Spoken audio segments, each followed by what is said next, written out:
Senator George Drake's office yesterday when I got off the air in my car on my way to my next thing. And I spoke to a young lady in the office, told her that they had should have received contact from Angela. I left my name and told him that it had been discussed on the radio. And I asked her to make sure that, somebody in the office got back to Angela. So, yes, I did call Senator Drake's office yesterday to let them know um, that Angela had spoke about on the radio not receiving a call back. So I don't know what's going on, but I made the call. I should have got the name of the young lady I was talking to. I didn't. But I know it was most likely it sounded like a white female that I spoke to when I called the office yesterday. All right. So I need to take a break. What? We good? All right, let me take a break and I will be right back. Michelle Bryant, WNOV, 860 AM on 6.5 FM. You listen to Say Something Real.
KNOV. All right, family. So I had an opportunity during the break to reach out to Alderwoman Andrea Pratt, and that is not her district. The area that the caller referenced about the illegal dumping and whatever is going on over near Port Washington and Capitol Drive. Alderwoman Pratt serves Capitol Drive going north, and I think it's Alderwoman Coggs who has that end of Capitol Drive going south. So that is not Alderwoman Pratt's district. So I will reach out to Alderwoman Malele Coggs's office, but also, like I said, you can call the Department of Neighborhood Services. Yes, we are on YouTube. Okay, I've gotten a number of text messages. People were saying they couldn't get us earlier on YouTube or Facebook this morning. On our end, everything was showing up okay. I think Lakeisha checked in and said, look, y'all was off for like 20 minutes. I know. So Debo said, yeah, there are people watching right now. So it is back up. Go out of the program and then come back in and see if you can log in, because other folks have checked back in who originally said they couldn't see it, and they're saying, okay, we got y'all now.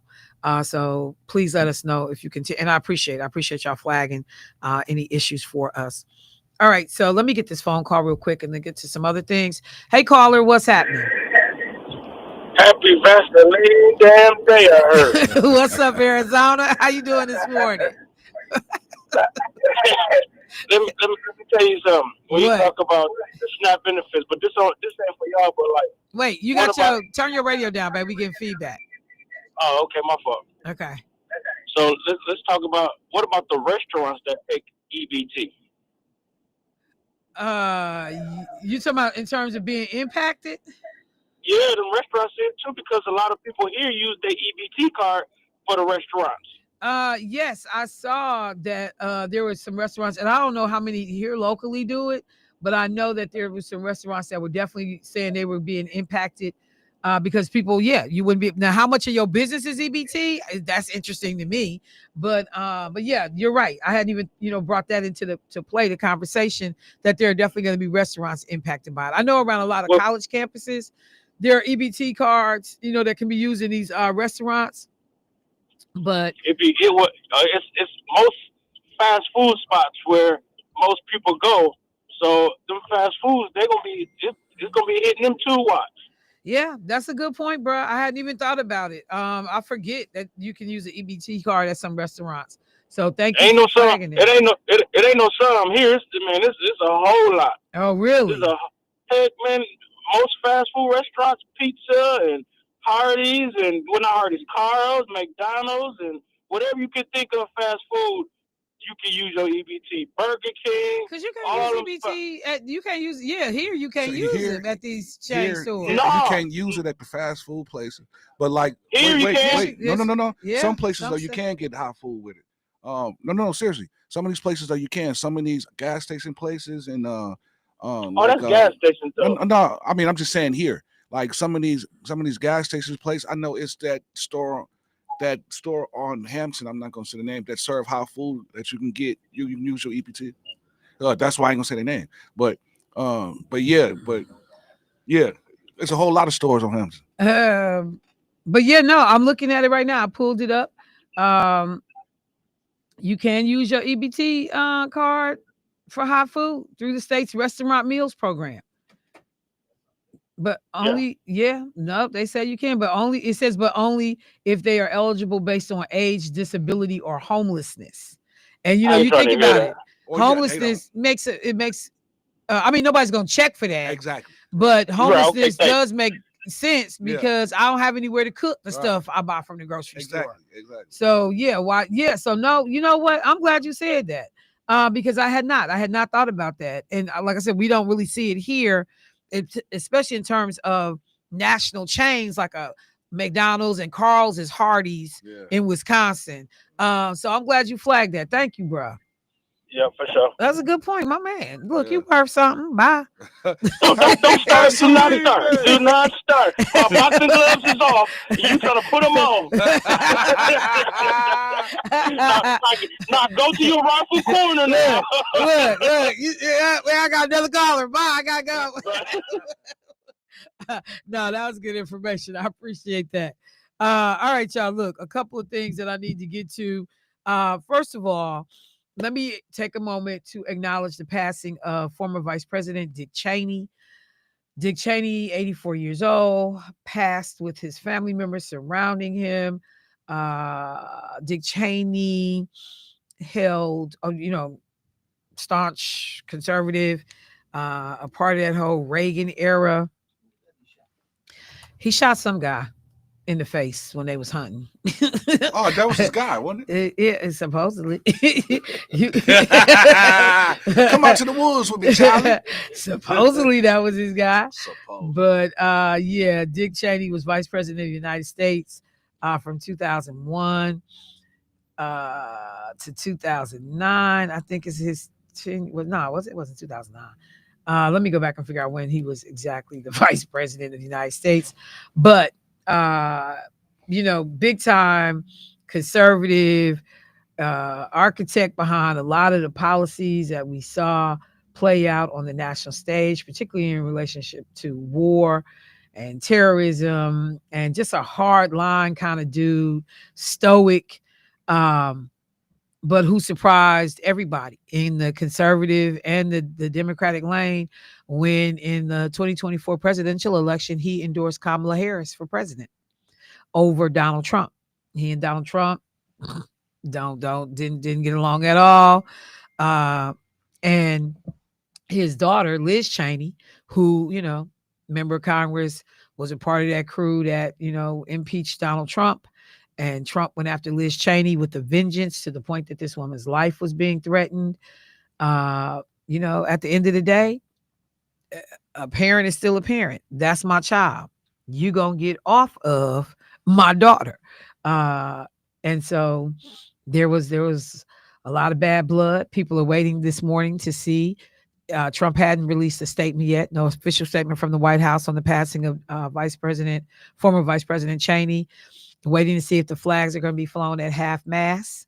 Uh, somebody noted on CNN they were flown at half mast for Charlie Kirk. Let's see if they're going to be flown at half mast for Dick Cheney. But Cheney was plagued by cardiovascular disease for most of his adult life, had a series of heart attacks, leading to a lot of the medical problems that he had. He actually had a heart transplant back in 2012. And, you know, so he had been dealing with health issues for a long, long, long time. Remember, he was a former representative out of Wyoming. He was the White House chief of staff and defense secretary.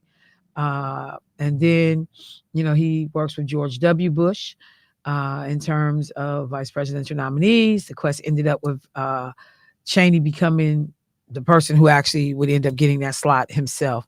So he has a storied career. I won't get into a lot of it, but I certainly wanted to be respectful and take the time to acknowledge the passing of a former vice president.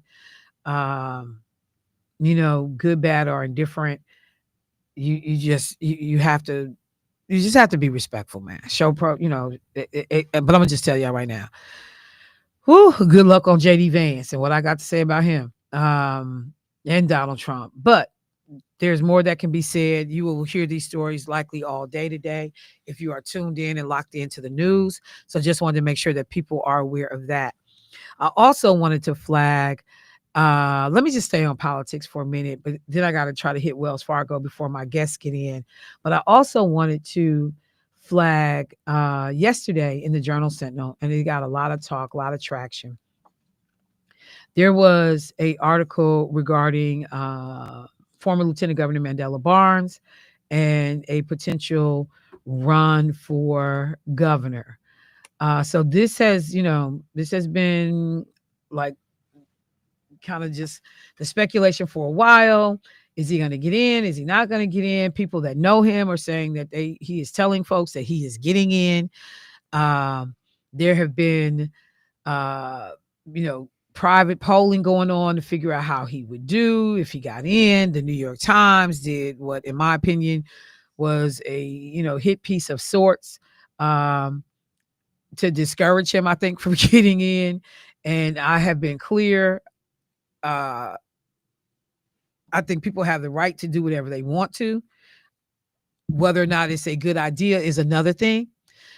So the article that was written on yesterday, Mandela Barnes, and this was in the Milwaukee Journal Sentinel. Mandela Barnes hasn't launched a campaign for governor yet, but is getting pushback from some of his own party to the idea. Barnes, a former lieutenant governor, U.S. Senate candidate, is seriously considering a gubernatorial bid and has started to assemble a team as he mulls the idea. With one statewide win and high-profile U.S. Senate campaign behind him, Barnes would enter the race as a prohibitive frontrunner poised to edge out a slate of Democratic candidates who have little name ID statewide, only a sliver of the fundraising network Barnes has established over the last decade.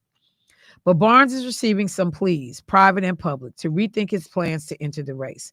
Those working with him question the motivation behind those efforts, suggesting that they may be driven by fears of their own candidate losing to Barnes in the primary. Quote, Mandela had his opportunity. He didn't close, and that means it's time for a new chapter, said an October 25th editorial from the Black-owned Milwaukee Courier newspaper, which endorsed Barnes against Republican U.S. Senator Ron Johnson in 2022.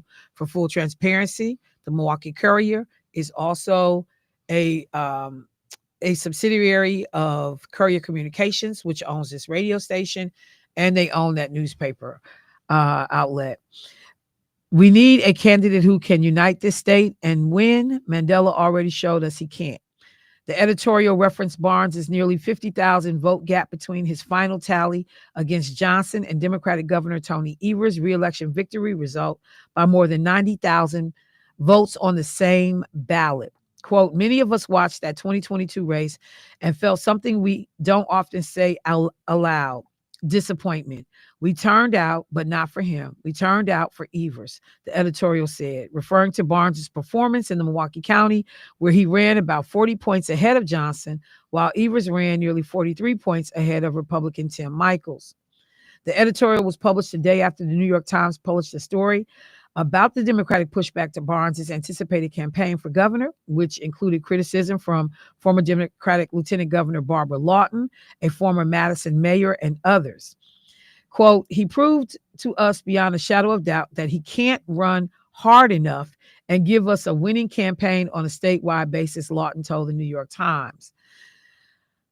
But Barnes does not appear swayed, and some Democrats are coming to his defense, pushing back on the criticism he's received. Earl Ingram, a Milwaukee radio host, said Barnes called him before the New York Times story was published and told Ingram he intended to join the governor's race.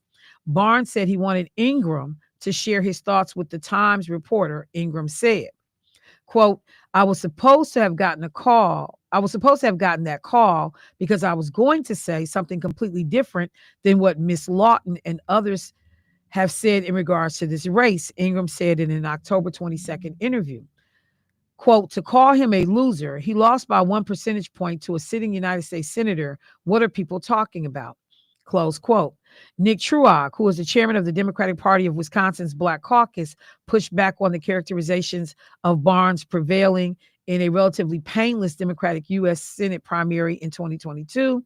Democrats who ended their campaigns and threw their support behind Barnes included Secretary of State Sarah Godlewski, who is running for lieutenant governor in 2026, and former Milwaukee Bucks executive Alex Lasry. Lasry's exit in particular stemmed from a desire to, quote, avoid going negative in an effort to close a double-digit gap behind Barnes in the final weeks of the primary.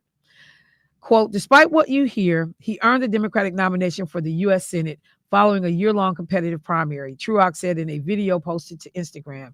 Every credible primary challenger that conceded prior to the primary election did so because they knew they were going to win. They weren't going to win.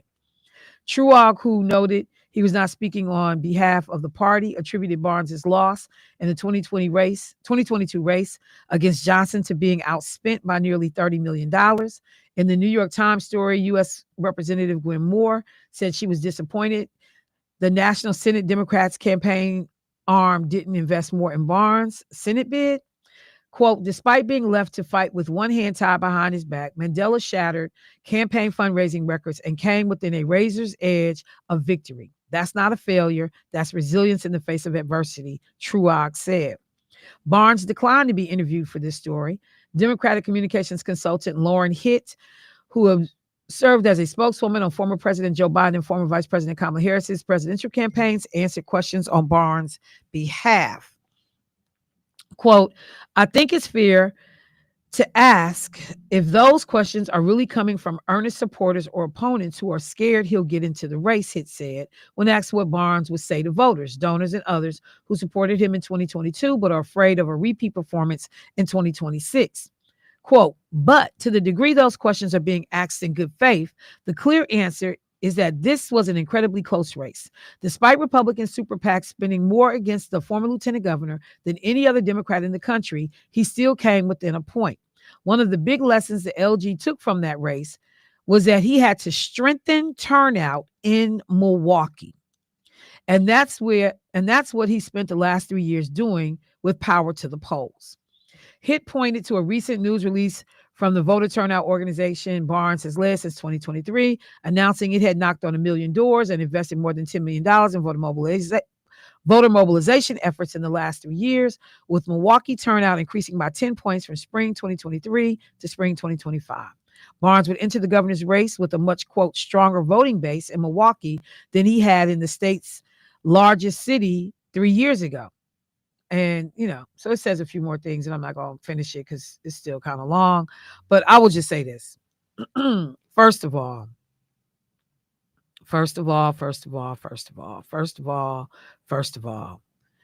how you lose Milwaukee? How do you lose Milwaukee? How are you a black man born and raised in Milwaukee and lose Milwaukee?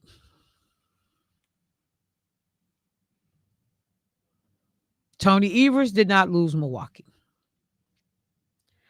So I hear the folks who want to say he was 1 percentage point away. He was close. And no, there's no denying any of that. But one of the things that, as I made clear during his campaign, that frustrated me was what I felt like taking the black vote for granted. He was more interested in courting white voters, white progressives, white folks around the state. And I'm not saying you don't have to do that, but you don't do that to the degree of ignoring the black base, voter base on some level. The refusal to come to Black Talk Radio, the refusal to come here. There were a lot of issues. And one of the things, even, in this article where Mandela supposedly reaches out to Earl Ingram, a talk show host, and wants that man to call the New York Times reporter to speak on his behalf, basically, speak for your damn self. Do you think Lena Taylor would call anybody to speak for her? Can you tell people I'm great? Can you tell people I'm good and I'm a viable candidate? You can't fight for yourself. How you gonna fight for me? You letting Miss Laura Hitt, whoever this child is, come out and talk for you. You wouldn't bring your butt to the radio station and talk for yourself. When I was coming at you, you wouldn't talk for yourself. Earl Ingram, can you speak for me, brother? Speak for yourself. And if you can't do that for yourself, why am I sending you somewhere to speak for me? I've said this. You see how mad I got? See how quickly that went to 10? Because that's the kind of thing that people don't understand that other folks see. I'm a grown behind man. I don't need another man to speak for me. Does anybody listening to this radio station that know me, that know Lena Taylor, that know Lakeisha Myers, think any of us would need to call somebody else to speak on our behalf and tell people we great and amazing? I'm sending you to DC to fight for me. I'm sending you to the state to fight these wolves for me. No, you got me messed up. You got me messed up. You got me messed up. He is free to do whatever he wants to. But when I say a lot of these decisions have been ill-advised, they don't take black people into account for real. I'm not gonna say, oh, your chance has gone. And I'm not doing all of that. I don't believe in doing all of that. But what I said the other day, I'm gonna stand on again today. Be very thoughtful and strategic about the little political capital that you have, because it's fleeting. It is fleeting. Congresswoman Moore can blame the Senate Democrats all she wants to, but the Senate Democrats didn't stop Mandela's black behind from coming into this black community and having a much stronger presence than he did. Jamie Harrison had a conversation with me in which he said his team on the ground realized when they got here that Mandela was in trouble. That got said to me personally by Jamie Harrison. My team, advanced team on the ground, when they got here before the election, they knew Mandela was in trouble. They didn't hear no energy on the ground. There was no events planned in Milwaukee. There was no real voter engagement from Mandela. And this whole power to the polls thing, talking about some, his press agent gonna say, they knocked 1 million doors. Mandela didn't knock a damn 1 million doors. People at them doors don't know Mandela ran power to the polls, and therefore, his presence is up. His name ID is fantastic because we knocked 1 million doors. Mandela ain't personally knocked no damn 1 million doors. Like, people, just on some level, just stop BSing folks. Save the anger for the Senate Democratic Party. Save that anger. Because that still don't mean that you was connecting with black folks on the ground the way you needed to in your own hometown. Congresswoman Moore is dead wrong on that. You can't blame the Senate Democrats for him losing Milwaukee, Congresswoman Moore. Tell me, in what world does that make sense? Because people knew him and decided not to vote for him. It wasn't an issue that people in Milwaukee didn't know Mandela. They knew him and made a different choice. Y'all want to blame everybody but the candidate. He made conscientious decisions to thumb his nose at black folks in Milwaukee. He picked and chose which black people he wanted to talk to. But when you hungry, when you out here trying to win, and when you realize you're going to represent everybody, I'm talking to Michelle, I'm talking to Keith, I'm talking to whoever I need to talk to be able to get to them voters so that I can win this race. But see, when you want to have your ass on your shoulders and act like you don't have to talk to people and act like these white folks going to get you across the finish line, that's why you at the house. Y'all got blamed for everybody. Why don't you publicly also say some of it was his own fault? But you won't do that. It's easier to blame Michelle. It's easier to blame the Senate Democrats. It's easier to blame this person. It's easier to blame voter turnout. But you won't give any blame whatsoever to the candidate himself. You're not going to lay that all on the back of everybody else and let this man off the hook. You're not going to do it. You're not going to do it.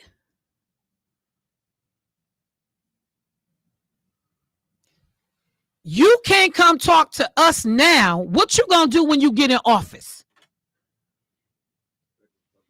So let him run. Let him do whatever he wants to. The same problems that existed in 2022 that don't have nothing to do with money exist in 2026. That whole piece about, they knocked 1 million doors and the people know him, man, go on with that. That young brother got some work to do on how he presents. Not saying he's not capable, not saying he's not a plausible candidate. I'm not saying any of that. But his judgment is bad.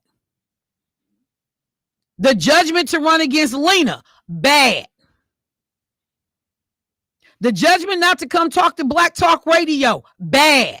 And only think Earl Ingram was going to pull you across a damn finish line, bad. You talk to everybody.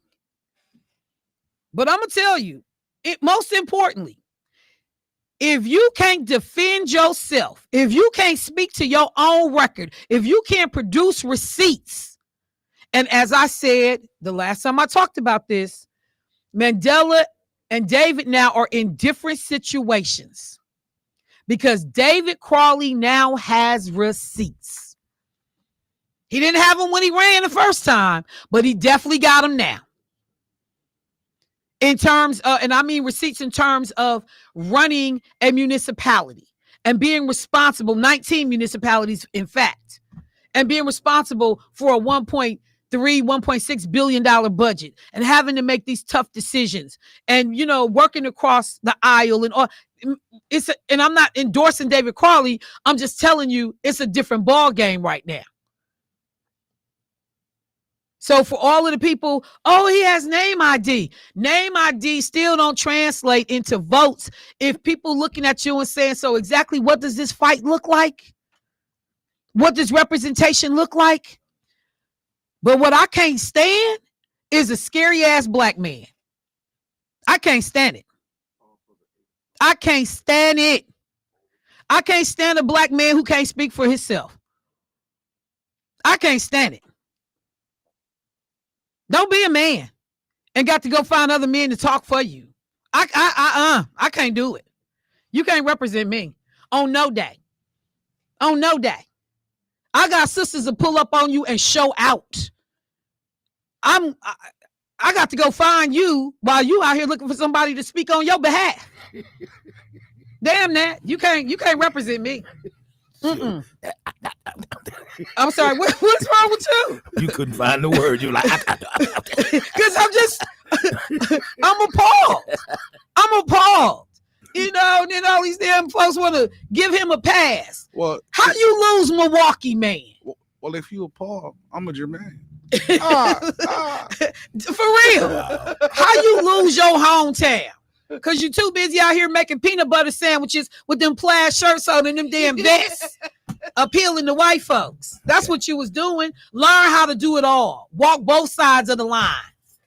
Walk both sides of it. Johnny Cash. People realize you wasn't talking to us. You just thought we was going to come along for the ride. But I'm going to tell y'all, it's black folks that pay attention to your work record. And for all these people jumping up and down, oh, he got name ID, oh, he got name ID, oh, he got name ID. What's the work record? Where's the bills passed? How has my life been made better because he was in the state legislature? How was my life made better because he was a lieutenant governor? Don't give me no damn name ID. Give me a work record. Give me some results. With that, I need to take a break. No, you didn't. I know you didn't. I need to take a break, and I'll be right back.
All right, family. I told you all that I had guests coming onto the program this morning, and I am pleased to hear that they have joined us. But let me just take a second to kind of set this conversation up. So, I have talked before on this show about living in a house that there is a covenant attached to the deed that talked about selling the land that this house was built on to people of color, to black folks. You know, there were all these racial covenants that wanted to protect segregated neighborhoods and who lived in an area, who couldn't have access to an area. So this conversation is something that many of us have known about behind the scenes, or directly from our own families or relatives, or loved ones, community members, conversations about these covenants. But for the past 3 years, there has been some breaking work being done by UW Milwaukee professors Annie Bonds and Derek Handley, to talk about mapping this whole thing, helping people understand what this looked like across Milwaukee County, and also the resistance to it, what was done to combat it. So, if I'm not mistaken, we should have them both on the phone. Professors, are you there? Yes, I'm here. This is Ann. I'm here also. Hey, and it's Ann, not Annie, right? Is it, which one is it, Professor Bonds? It's Ann. It's Ann. Either Okay. is fine. Yeah. Okay, the E threw me off. I want to be respectful. Good morning to both of you. So if I could, let me start with Professor Bonds. Can you help set this project up and tell people why you all thought that this was something you wanted to take a look at? Yes, absolutely. And thank you for that introduction. I think what you stated is a core part of what motivates us, is that a lot of these covenants that restricted people who were not white from owning or renting or occupying property, they're embedded in property records. And while we've known that they exist for a long time, we hear about them, we didn't have a clear sense of just how many there were and where exactly they were. And so our project was really, we had a desire to uncover all of these racial covenants, to better understand them, and to work with the community to map these racial covenants in Milwaukee County. And so the other part of the project that we're interested in is, as you noted, trying to document the stories of resistance and really capture how residents, community organizations, fought, and institutions fought back against these restrictions. So essentially, we know that segregation exists, but we want to understand what were the mechanisms that were being used to confine non-white populations in certain parts of the city. So, Professor Handley, as you all, decide to do this work, I'm interested to know how many covenants did you find, and what period of time are we talking about? I mean, are we talking about since the incorporation of some of these cities, or and how long did we see them extending out? If these things are still enforceable, can you talk a little bit about what you found by way of numbers? Sure. We found over 30,000 covenants in Milwaukee County, and the bulk of them were established between like 1920 and 1930. At one point, there were like a 3-to-1 ratio, the number of covenants to actual Black people in Milwaukee, which is astounding, as almost if they were anticipating Black people coming to Milwaukee. And so the Supreme Court decision, Shelley versus Kramer in 1948, made these covenants unenforceable, but they were still being put into these deeds. At one point, they thought that decision may be overturned. And a lot of them had time attached to them. This covenant should be enforced for 50 years, 60 years. Right. There was actually one in South Milwaukee that went all the way up until the early 2000s. So it's amazing to when you read these documents that that they're right there amongst all the legalese that we normally see in these type of documents. So we know that when people talk about segregated cities and they make comparisons around the nation, Milwaukee has consistently, ranked in the top five. Whether at sometimes we've actually heard the most segregated city in the country or the third most, or we've heard those kinds of negative statistics associated with the way our city is mapped out and the way we organize our communities. How much of these covenants impacted that and the way that we still operate today as a city? And I'll just ask Dr. Bonds that. Oh, certainly. Yes, the racial covenants, they're no longer enforceable, but they give us a really good sense of, kind of the kinds of mechanisms or tools that were being used to determine which people could live in which places. And so they really, they help us to understand how our city came to look the way it does. And they demonstrate also that, a lot of people talk about segregation as being related to, financial issues or potentially personal choices. But what our work, along with other work, shows is that the segregation that we see today was the deliberate outcome of legally enforceable policies that denied, especially Black families, access to housing and, of course, the kind of wealth that we associate with home ownership over time.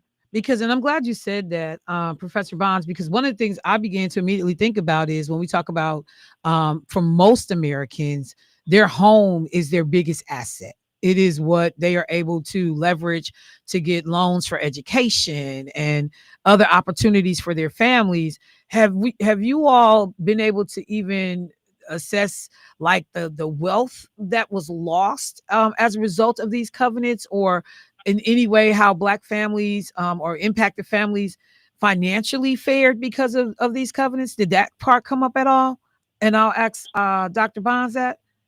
I'm sorry, Dr. Sure. Handley. I meant to say Yep. Dr. Handley that question. Yep. Sorry about that. That's okay. We haven't explored that in detail. I think one of the things about this project, and as Dr. Bond said, this is a community engaged project. We want the data to be made available to everyone because there's a lot of questions such as that can be answered. But I will say this. One of the persons that we talk about in the project is a Mr. Zeddy Hyler, who was the first person to first Black person to own property in Wauwatosa. And of course, he had a struggle. He had to have a white friend buy the land for him. And he later built his house. And just on my own, I just went and looked at how much his house is worth now in Wauwatosa, and he still have family members living there. He has since deceased, and compared it to his house, which was then in Bronzeville, the property value, and we're talking about hundreds of thousands of difference. So and that's just one person, and if you multiply that by people who couldn't buy a house or who didn't have that white friend or couldn't even rent and to get access to those school districts, then you can sort of get a sense at the great wealth disparity. Well, and it's interesting too, because I know they were talking about whether or not that house could be given historic designation Right. because of the significance. And then there is someone that is listening who was a HBCU graduate and was like, and y'all need to know, Zeddy Hyler graduated from Alcorn State University. So there were some Hyler fans in the listening audience that are paying attention. So you mentioned, no, go ahead. Can I add that? Yes. Can I add that I'm a HBCU graduate as well? Where'd you go? Hampton University. Look, We lost last all night right now. to UWM. I was at that game. You know, that is so funny because that was my next question. Okay, so yes, we love them all. Now I am actually a UW Milwaukee alum. But my son is HBCU. Everybody in the family is HBCU. So we got love on all sides of it. Absolutely. Look, Professor Bond, since everybody repping their school, where did you get your undergraduate degree? I'm actually from Wyoming, so I am from the University of Wyoming is where I got my undergraduate degree. So okay, we way got out there. bunch of transplants up in here. We'll take them. We'll take them.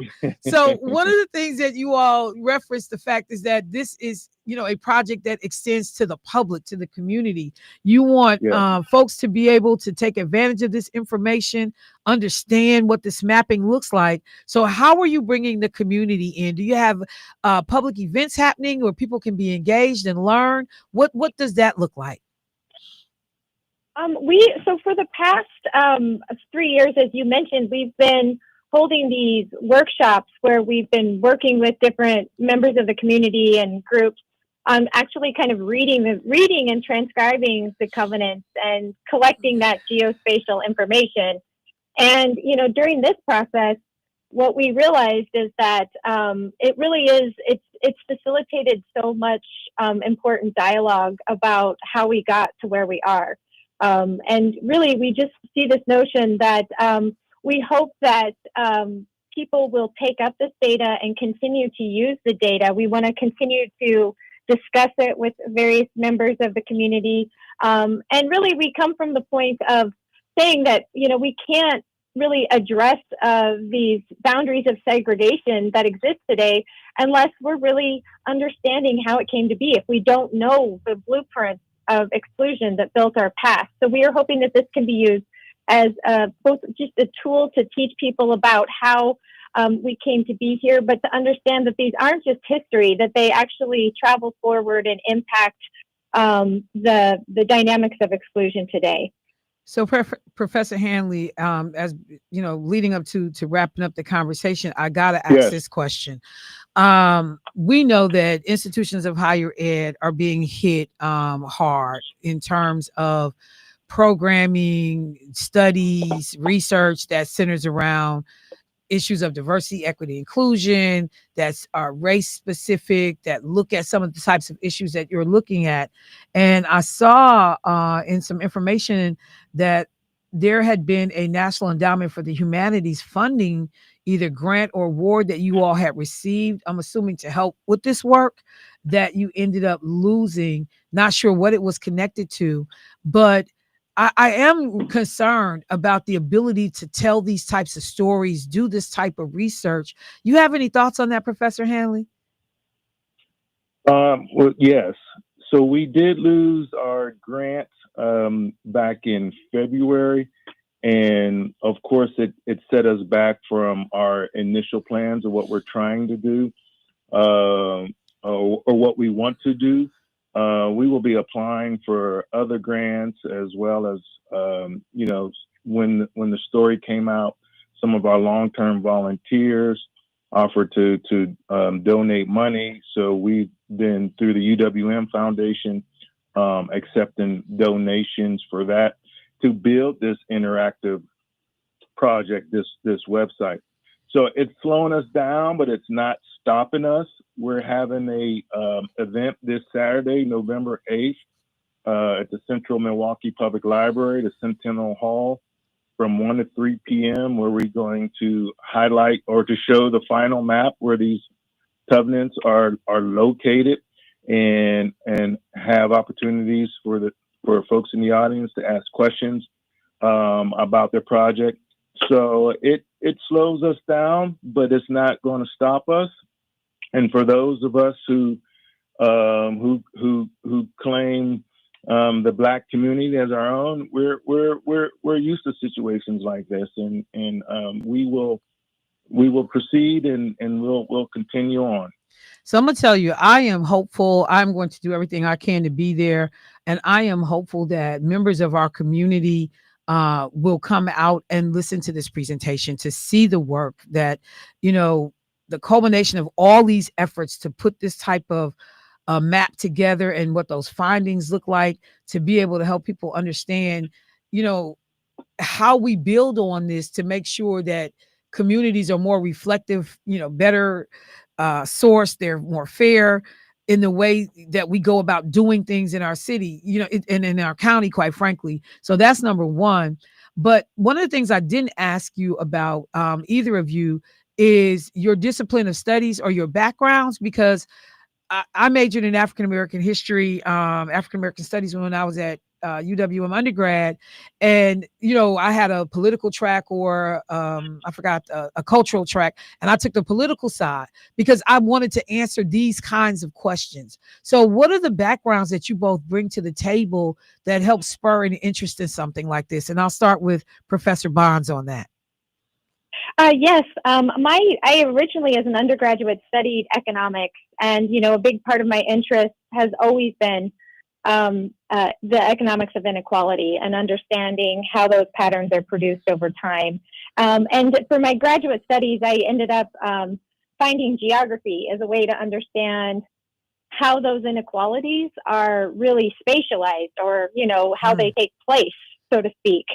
And so my work is that my discipline is geography, and I'm also an affiliate faculty in urban studies. So with kind of a core interest in inequality and racial segregation in housing. I'm gonna tell you, I went straight back to high school while you were talking, and when I was dying in geography class, never, never thinking about how I could use that as a degree to help my community. Okay, I like that intersectionality of those fields. How about you, Professor Handley? Yes, so I am in the English department, but my specialty is African American rhetoric and literature. Not the rhetoric. One of my good friends. I was going to just say, one of my good friends who was over at Marquette, Cedric. Cedric Burrows. Yes, his whole book on rhetoric, his class on rhetoric. So I was just, as soon as you said that, I thought about Cedric. But yes, sir, I'm sorry to interrupt. Keep going. Yeah, I used to joke with Cedric that I was the UWM Cedric. So. Okay. So now tell me about you though. You English department. English department, and but while I was in graduate school, I was able to take a couple of African American history classes with Professor Joe Trotter. Oh yeah, who wrote the book on Black Milwaukee, and which helped me think about my dissertation project. So, a book I recently published looked at the rhetorical strategies African Americans used to respond to urban renewal in the 50s and 60s. And my case studies is Pittsburgh, which is my hometown, Milwaukee, and St. Paul, Minnesota. So I see myself being more interdisciplinary. Like Ann, I'm also affiliated faculty in urban studies, and I'm also affiliated with our African and African diaspora studies department. Well, I'm gonna tell you, it is, I think, just extremely important that our community understand the impact of work like this, to be able to tell a story and help people understand. When we talk about our community, we'll say things, we observe them as lay people. We may not always have the terminology. When somebody talks about, economic inequality, like, wait, what are we talking about? Are we talking about spatial, deliberate spatial segregation? I'm sorry. We know what it feels like. We understand something is happening to us, but to be able to put the science and the education and the research behind the things that Black folks have said for years. How did we get here? Why is it this way? Or, how did any of this stuff originate? This is such an important conversation. So I want to, first of all, thank you both for the work.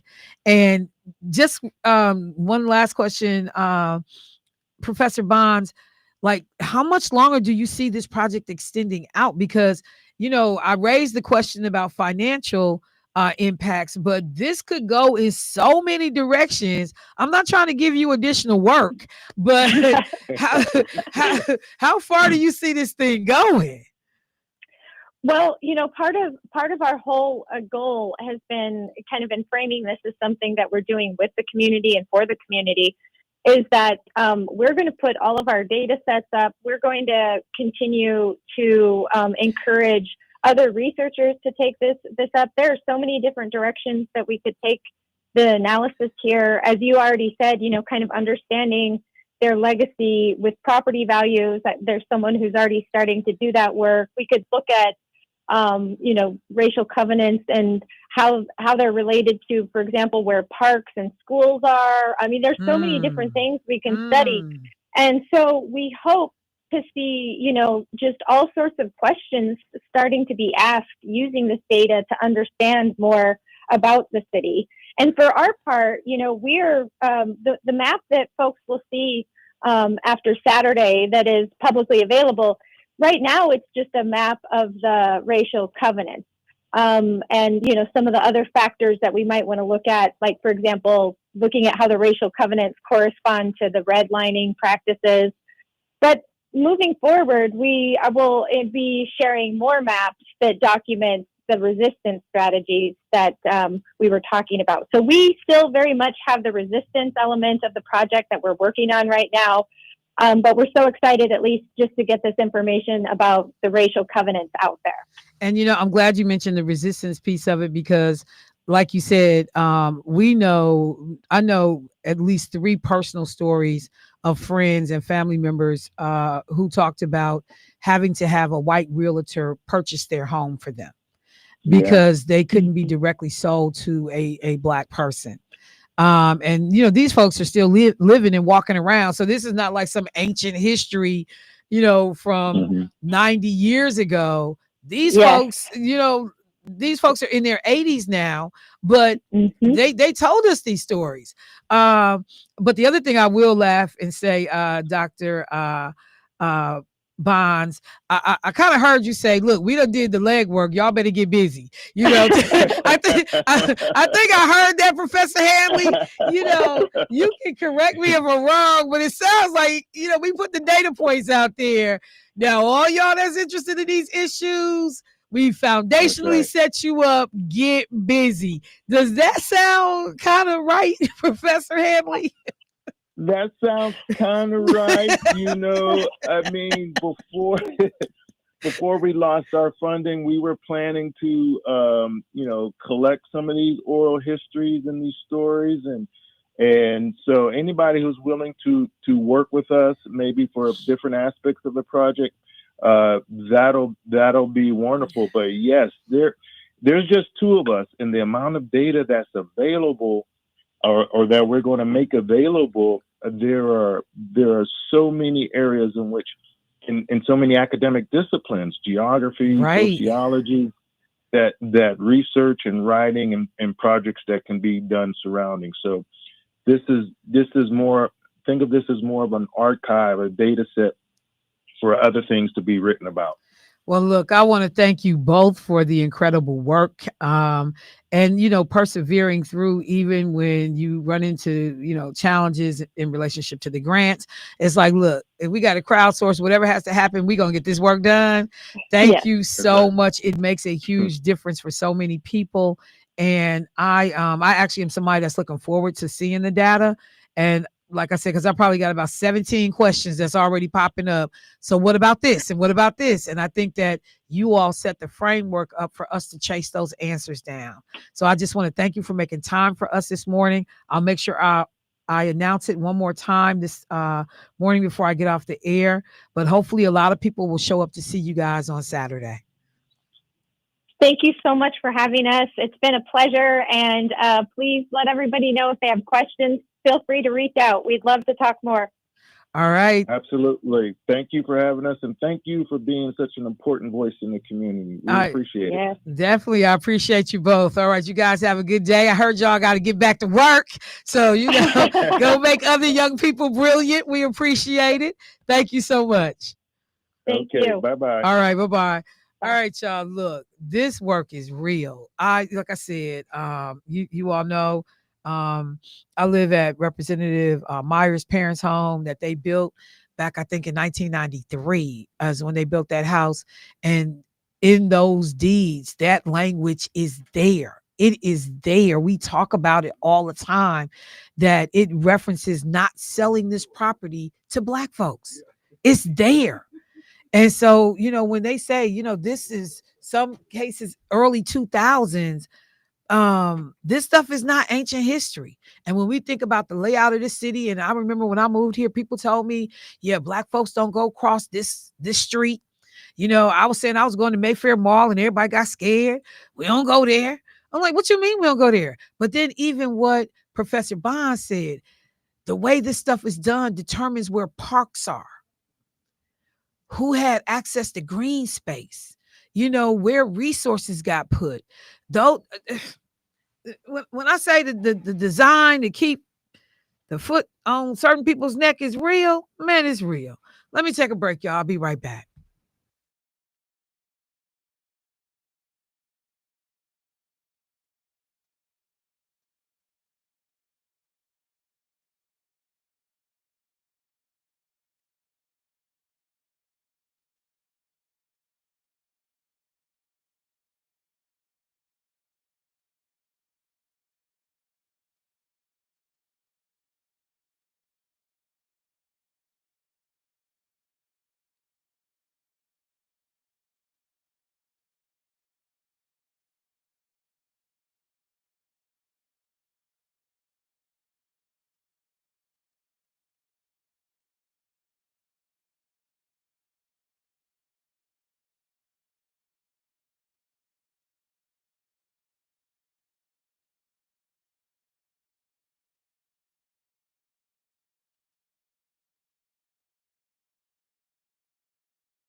All right, family, welcome back to the show. So, real quick, I went and looked up Zeddy Heitler because I was not familiar with his story.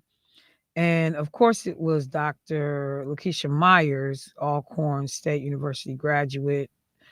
Both her parents, Alcorn State uh, alum, who pointed out that Zeddy Heitler was a graduate of Alcorn. So I went to go look just real quickly because I didn't know much about this brother. And there was a piece done in the Milwaukee Magazine back in 2021 that it is an incredible read. I encourage people to check it out. And it looks like his daughter, maybe I guess it's his daughter, local writer Laura Heiler, won the 2021 Wisconsin Writers Association nonfiction J Ring for her essay. Oh, it was her uncle on her uncle's 1955 move to build a home in Wauwatosa, a suburb that had racial covenants that made it off limits to Black homeowners. The city once fought the home's building on 113th Street, made it a historic man. It did become a historic landmark last year. And just real quickly, when I looked at the story, just the beginning of it, so it's titled The Bill of Rights, One College Educated Negro Man and a 1955 Protest by 39 White Wauwatosa Women. It's doubtful Zeddy Quitman Heiler. Your middle name was Quitman. Quitman Heiler personally knew any of the 39 prominent white women of Wauwatosa who joined him in taking a stand. It was 1955 after all. Zeddy Heitler was an imposing, bespectacled Negro, fellow of 6'3", who had defied his father and paid his own way through college. Under the relenting sun of Mississippi, he had stared down Jim Crow laws. In 1944, he eagerly joined the Great Migration to head north for what he hoped were better opportunities for someone willing to work hard using his intellect rather than his back. Armed with a bachelor's degree in vocational education from Alcorn Agricultural and Mechanical College in Alcorn, Mississippi, Zeddy was determined to prove his father wrong. His place was not in the fields. He would not view the color of his skin as a sentence, relegating him and his people to thankless labor. Yet the North offered only factory work or government jobs. Counting on his steady employment as a postal clerk and several side jobs, he managed to amass a small fortune. He acquired land and houses within the borders of Bronzeville, the moniker of the block set aside for Negro families, regardless of their financial wealth. Racial covenants and gentlemen agreements throughout the greater Milwaukee area restricted who could live where, shades of Jim Crow laws. Yet Zeddy would not be determined. He set his sights on a plot of land in Wauwatosa, a Milwaukee suburb. His savings were plentiful. He knew he would be the first Negro to challenge Wauwatosa's racial covenants to build the home of his dream. With the help of a white friend playing the role of buyer, he outsmarted racists who set up roadblocks at every turn. That great migration spanned from 1915 to 1970, with 6 million Black people, or 6 million Blacks fleeing the iron yoke of the South. In the eyes of the migrants, the North and West represented a promised land. In the eyes of racists, fear ruled the day. Surely these folks of a darker hue existed only to steal their way of life, their jobs, their daughters, and their possessions. Still, Zeddy had faith in himself. He continued to pursue his lifelong dream of building the expansive ranch home he called the Ponderosa. All white male Wauwatosa City Council be damned. He would sit before the council listening to the myriad of excuses leading to permit denial. A possible freeway was under consideration. The land may be needed for the project. Undoubtedly, Zeddy would quietly listen with a smirk, and at the meeting's end, rise and head home to devise his next move in the seemingly never-ending chess game. The city fathers were likely relishing their short-lived defeats. Chances are they hadn't personally encountered someone like Zeddy Q. Heiler. Like the young people of the South who joined the Great Migration, Zeddy had risked it all and left behind everyone and everything he held dear in search of opportunity. I'm going to end the reading of this there, but if you get a chance, Google this story Milwaukee Magazine. Zeddy is spelled Zeddie. Hyler, Hyler. It is an incredible read. I can't wait to finish it. But when I say this brother was not about to be beat, he was not about to be beat. So I wanted to make sure I got that in. Let me also take a quick second to remind people tonight we will be over at Good Hope Library talking about pathways to public office for anyone that is interested in running for office, wants to get the information because you know other people that you think would be great for running for office. There will be presentations by myself, by Dr. Lakeisha Myers, by LaShondra Vernon, Wanda Montgomery from the Village of Brown Deer, Jason Fields, former state representative, Milwaukee Alderwoman Charlotte Moore. It's going to be a great conversation that's happening from 5:30 to 7:30 p.m. I hope to see you there. And speaking of elections and callers, I'm gonna do my best to try to get to you, but give me one sec. Um, the elections that are unfolding today, please take an opportunity to watch what is going to happen in New York, in New Jersey, in Texas, in Virginia. Donald Trump has now been coming out much more forcefully and endorsing Andrew Cuomo for the mayor's position in New York. And, you know, has said that if Mondani, who actually is the front runner in this race, if he is successful, that Trump will be doing what he can to limit resources from going to the state of New York, to the city of New York, because, you know, he disagrees politically with Mondani. And that alone, you know, this man believes that he fully has the power of the purse, and that is what he is planning to do. So we're going to keep an eye on what happens. This is the first time I can honestly say not rooting for a sister to win down in Virginia. The lieutenant Republican governor, who is an African American woman, crazy as a road lizard. Um, vying to be the governor in Virginia. So we are watching that. So there are a ton of races that we got to keep our eye on. Let me see if I can get to the phone line and get one of the callers in. Hey, caller, what's happening? Good morning. Good morning. Somebody called me, texted me this morning and say you was cussing on the radio. Yeah, that probably happened. I had to speak for you, even though you don't need anybody speaking for you. I told for emphasis.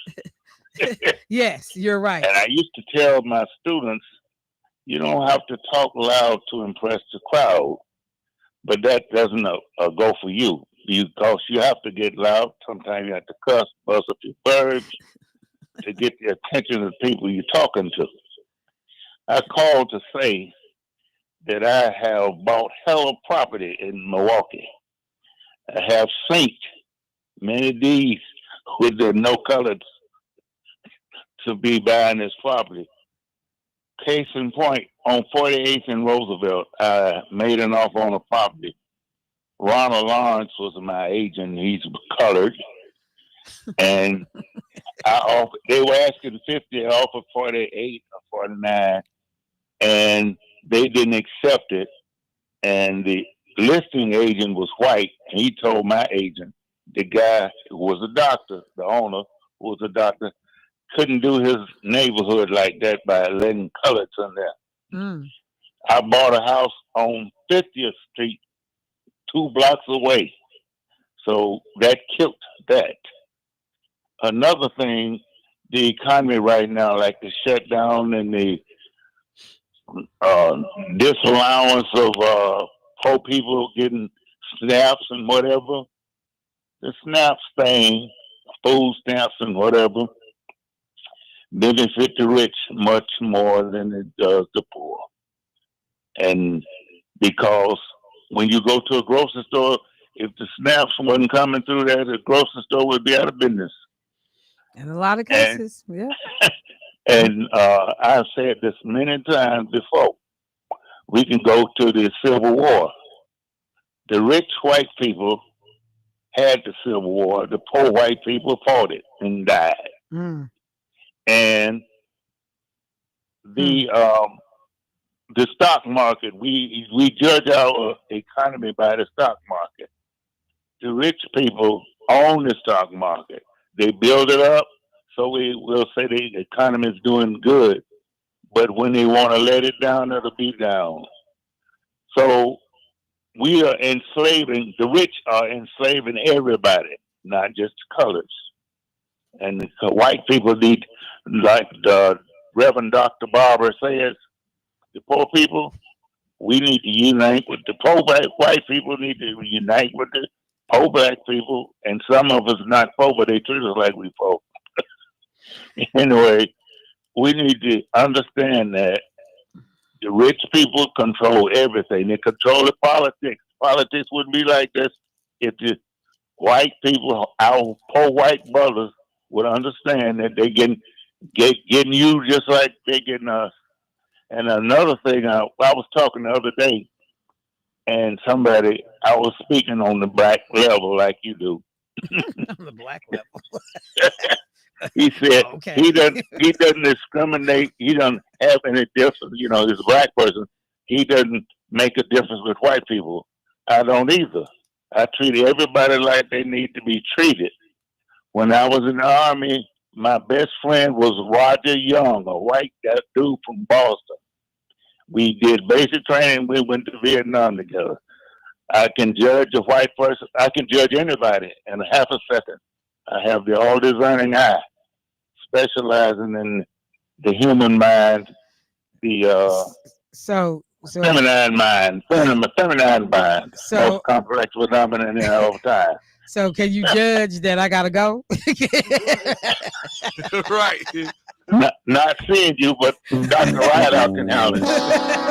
Y'all have a good one. Yes, sir. You do. Gee. Remind me not to ask him for directions. You see, you go down here, then trying to He make had a been home point. for a long time. So Dr. Ward That's had to my get, dude, though. he had That's to get my a whole dude. bunch off this morning. That's my dude. All right. People in power. Look, The Dr. Ward. Tyrone, I will come to you. But you I can't No. even do what? It's over with for you, Tyrone. I'm sorry, Tyrone. It's over. I tried to Call get Dr. Ward and y'all talk about it. Yeah. And then, because Dr. Ward gonna pull it up at you. He got that pulling power. okay. All right, y'all. So I'm gonna get out the way. That's the show for the day. I did not get to a lot of the stuff I wanted to, but you better believe I'm gonna be on them elections in the morning when I come through here. Hey, Tyrone. Don't give me this sound effect. I'm sick of that sound effect. You play it for That's where you everything. lose. There's a lot of losers. All right, y'all. I'm getting ready to go. And what do you say? I talk to the black people. They shouldn't have gave me that button. they sure should. Family, I appreciate y'all this morning. I will talk to y'all tomorrow. Bruhs in the studio. Appreciate you. Clark, you wasn't here, but Hold thinking on. of you too. You need to say thank you to me for I that said candy bruh, that you're eating right now. I'm not even eating candy Oh. right now. See how you act? Oh. See how childish you are? You know what? I'm eating it now. I'll talk to y'all tomorrow. Peace.